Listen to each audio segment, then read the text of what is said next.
सनातन धर्म और भारत एक दूसरे के पूरक हैं। सनातन धर्म मजबूत होगा तो भारत मजबूत होगा, भारत मजबूत होगा तो सनातन धर्म मजबूत होगा। अगर इनमें से कोई भी कमजोर होता है तो मान के चलिए दोनों कमजोर होते हैं।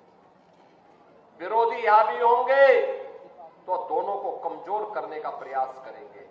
और यही कारण है जब देश के दुश्मन सफल नहीं हो पा रहे हैं तो विभेद पैदा करने का कार्य कर रहे हैं, अफवाह पैदा करने का काम कर रहे हैं, गाली गलौज पे उतर करके कार्य कर रहे हैं। लेकिन अब जैसे को तैसे का जवाब तो देना ही पड़ेगा। बजरंगबली ने भी कहा था ना, जब बजरंगबली को अशोक वाटिका में फल खाने के लिए गए, रावण के राक्षस उन्हें मारने लग गए तो उन्होंने भी 2-4 को पटक दिया, उसमें से 1-2 मर भी गए। रावण के दरबार में ले गए, रावण ने पूछा कि भाई तुमने मेरे पुत्र को क्यों मार दिया, क्यों मेरे साथ के राक्षसों को मार दिया? तो हनुमान जी ने भी कहा, जे में मारे जो मुझे मारे ते में मारे, यानी जिसने मुझे मारा है मैंने उसको मारा है।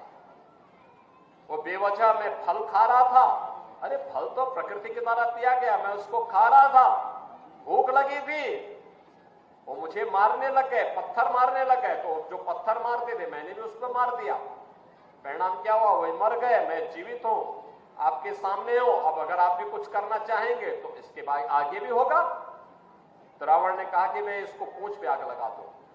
तो उन्होंने कहा इसका परिणाम भी देख लो। हनुमान जी की पूंछ पे आग लगाई तो उन्होंने पूरी सोने की लंका को ही भस्म कर डाला। बहनों और भाइयों, बजरंगबली बलिए बजरंगबली। आदर्श राष्ट्रभक्त भी, जो राम भक्त होगा वही राष्ट्रभक्त भी बन सकता है और दुश्मन को दुश्मन की भाषा में जवाब भी दे सके। जो देश का दुश्मन है वो हमारा मित्र नहीं हो सकता, कभी नहीं हो सकता। देश का दुश्मन हम सबका दुश्मन है और यह संकल्प हम सबका दीपावली के पर्व पे होना चाहिए।